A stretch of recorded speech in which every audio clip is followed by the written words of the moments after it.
Sir engineer Ali Mirza साहब की वजह से थोड़ी नहीं ज़्यादा ही तब्दीली आई। हाँ, हम भी इस दुनिया में ही रहते हैं और पागल हम नहीं हैं। या अपने मेरे जितने इलाके वाले हैं वही मुझसे जो मुलाकात करते हैं, मेरे जितने लोग मुझसे मुलाकात करने आएंगे, दो बंदों के सवाल, 90% सवाल इंजीनियर, 10% सवाल घूम घुमा के आएगा गांधी, तीसरा कोई सवाल नहीं होता लोगों का। आते बाहर ममालिक से आएंगे लोग, मुलाकात करने आते हैं। मुझे पहले से ही पता होगा भाई क्या, अगर दारुल इफ्ता के अंदर कोई मुलाकात करने आते हैं ना, जहाँ फतवा वहां सिर्फ तलाक के मसले होते हैं, वो हमें पता है वहां तलाक है। उसके अलावा जो मुझसे टाइम लेता है मेरे पास आएगा, 90% मेरे भी दिमाग में पहले से ही होता है भाई। 90% इनकी यहाँ बात इंजीनियर की है या गांधी की। अब जो मुलाकात करने आने हैं, देवबंदी भी आएंगे, वो बरेलवी भी आएंगे, वो दूसरे भी आएंगे। तो अब नॉर्मली मेरे पास इसलिए आते हैं कि मैं बुरा किसी को नहीं, मैं तो इंजीनियर को भी बुरा नहीं कहता भाई, जो अच्छे काम उसने किए, जहाँ गलती है तो सबसे होती है। तो मेरा मिजाज थोड़ा अलग है, तो मुझसे आगे खुल के बात भी करते हैं। लेकिन मैंने ये महसूस किया है कि जितनी बड़ी तादाद के अंदर लोग आके उसका नाम ले रहे हैं, तो छोटा काम नहीं किया उसने भाई, उसने कुछ अलग ही काम किया है, ये मानना पड़ेगा। देखो हम नाम माने ना वो अलग बात, लेकिन जो हकीकत सामने दिखती है उसे इनकार नहीं करना चाहिए। ऐसे ही है सबकी गलतियां जिनको पकड़ने के लिए उनको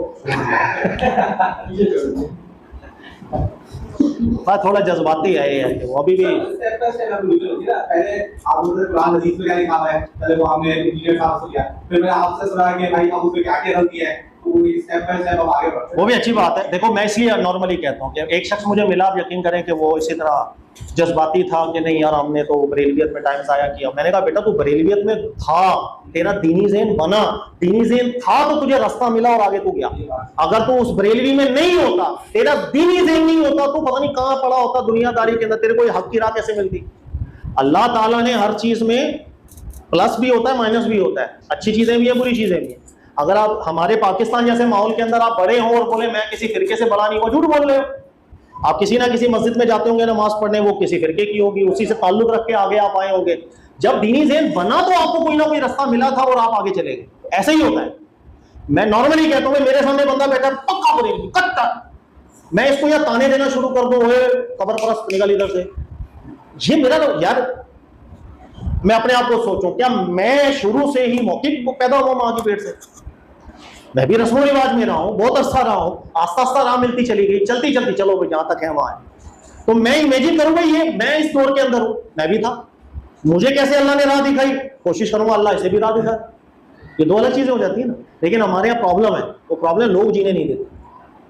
तो इसके अंदर मैं अपनी भी बात को कंफर्म नहीं कह सकता कि हमेशा मुस्तकबिल में पाकिस्तान में जब तक रहूं तो मेरा रवैया आप ऐसे ही देखते हो बड़े नरम, और यार खैर है माफ करो, हो सकता है मेरा भी दिमाग खराब हो जाए। देखिए कई लोग जो है ना वो फिर जब पीछे पड़ते हैं तो इतना बुरा पीछे पड़ते हैं, वो मेरा एक क्लिप निकाल के वही इमाम बुखारी को इसने खिसका हुआ कह दिया, वो दोबारा चल गया नुमान, पता चला है। मैं अक्सर बोलता हूँ अल्लाह के बंदो क्लिप पूरा तो लगाओ यार, बात कॉन्टेक्स्ट में क्या चलेगी, पूरी देखिए,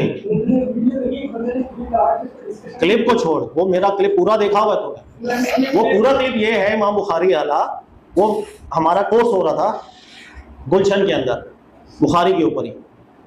अच्छा उसके अंदर हमारा जैसे सेशन है ना, वो हदीस है जिसके मतन में कलाम ये गुजर गया। उसके बाद आखिर में मैं मिजाज समझा रहा हूँ कि इमाम बुखारी की अब जो 90% रिवायात जो सही है, सही सनद और मतन में, तो वो मैं समझा रहा हूँ। तो वो जिस वक्त आप लोगों को मैं समझाऊंगा ना, आप ये सब नफरत निकल जाएगी आपके दिल से, आप कहेंगे कि हाँ यार थोड़ी गलतियां हैं लेकिन जो काम किया बहुत बड़ा, तो आपका वो नफरत मोहब्बत में भी चेंज हो जाएगी, टेंशन नहीं ले आप। क्या आपने इल्मी तरीके से खुदा को पहचानना है, जज्बाती तरीके से नहीं, वरना यही कुछ। वो तो हिंदू भी 3.5 करोड़ हिंदू हर साल गंगा पे नहाते हैं, आपका ज़मज़म पीने वाले तो इतने लोग नहीं होते, वो भी अपने जज्बात में चल रहे हैं, ये भी अपने जज्बात में। इल्मी तरीके से जब कायल होंगे फिर 24 घंटे आप खुदा को खुदा माने, फिर वो रमज़ान का खुदा नहीं होगा या आपकी मर्जी का खुदा नहीं होगा, वो वाकई खुदा होगा जिसको आप वाकई अपना रब मानेंगे, अपना मालिक मानेंगे। इन्होंने शायद समझ लिया है कि रमज़ान खुदा कोई और है और गैर रमज़ान का खुदा और है, तो जज्बात में पढ़ रहे होते हैं, इसलिए जैसे ईद आती है तो फारग हो जाते हैं। कोई कन्विक्शन वाला ईमान और इस्लाम वो नहीं, और वो ईद तक भी नहीं निकालता।